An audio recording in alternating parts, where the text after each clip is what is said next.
Hi, this is my response for discussion 1, prompt 3. And I decided that I'm doing it myself, so I decided that I would learn how to draw a cartoon character from a cartoon artist, and I would watch a video on how to draw a specific character.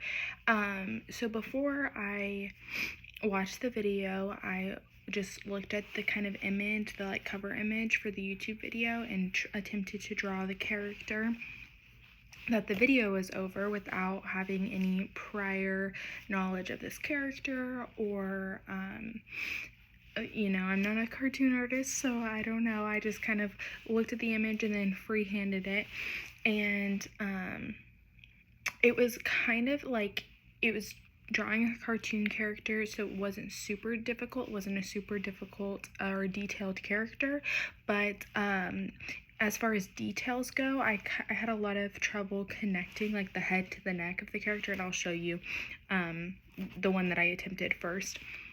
I had a lot of trouble connecting the head to the neck and kind of getting the hand and just like little details right, that I noticed was a lot easier whenever I had that instruction. So I'll go ahead and show you the first little guy. So this is the one that I attempted to draw by myself, and you can kind of see his neck is a little wonky. I left these lines that I was kind of struggling with, but his face is a little scary looking, and his jaw is like this weird triangle thing, and then I couldn't figure out if his neck was supposed to go down like that or if it was supposed to kind of curve in.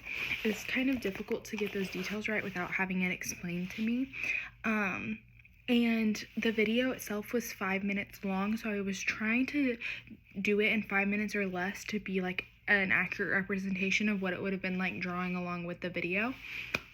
So I did that first, and then I kind of reflected on what was hard about that, like I mentioned previously, and then I watched the video, and this is the guy that I drew after or during the video. I drew it while step by step, and the guy kind of explained what to do and showed what to do, and he explained this thing called a line of action that helps the character flow a lot better, and you can see how specifically in the connection of the neck that is a lot more fluid and he's a lot more balanced, and you can kind of see his face is a lot more balanced. We've got these lines on his face to make sure that he's nice and even and everything's spaced out,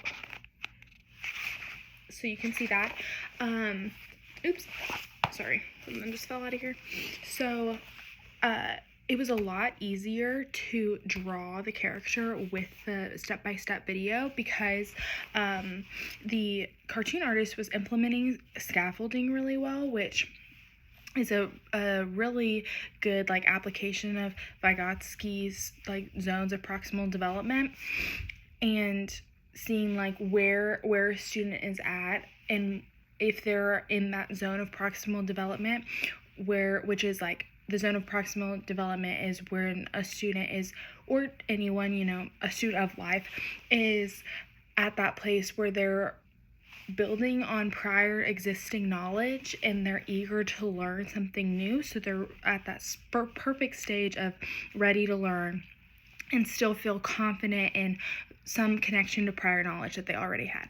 So for me, I felt confident drawing this. I did a lot of Khan Academy animation classes when I was in 6th grade, and so a lot of that has just completely left my mind, but I still was oh, okay, I kind of get designing a cartoon character. I'm kind of familiar with that.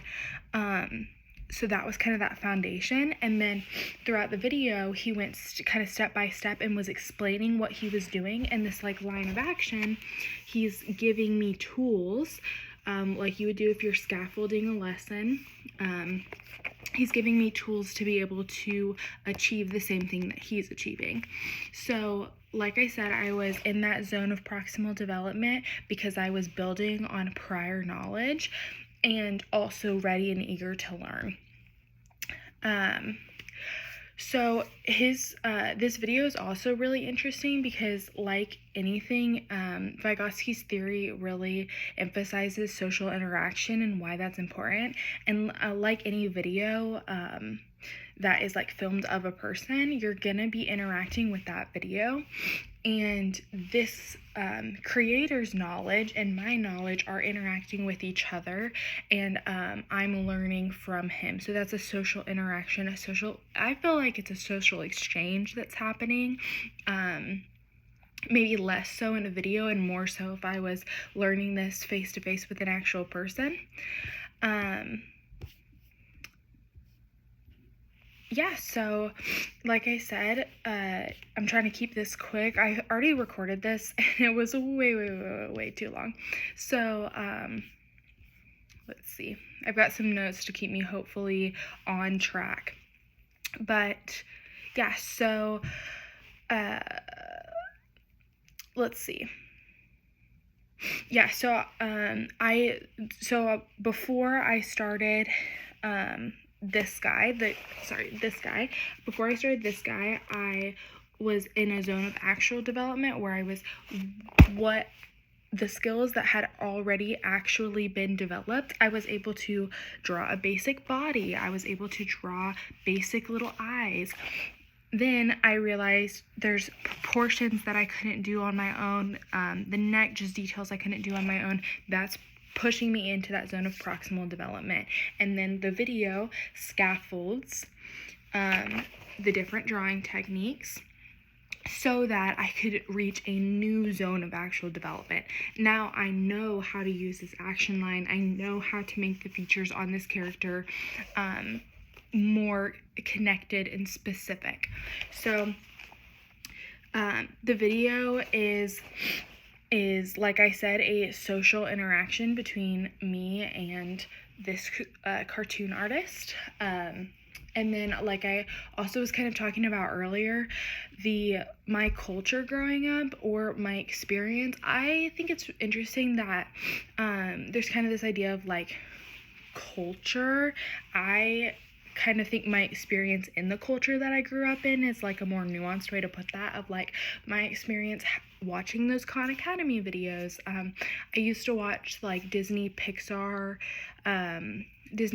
like cartoon artists, so that's kind of like that prior knowledge that I had and experience growing up that informed this. So and then again, like this cartoon artist was he's American, so, and I'm American, and so that is a common culture. There would have been a difference in learning, I think, if he would have been of a different culture than me, and me as well, as if I would have been of a different culture of him. There would have been a new not necessarily a barrier, I would say, maybe, but more of like a difference in understanding, and we would be bringing something new to the table. So that would affect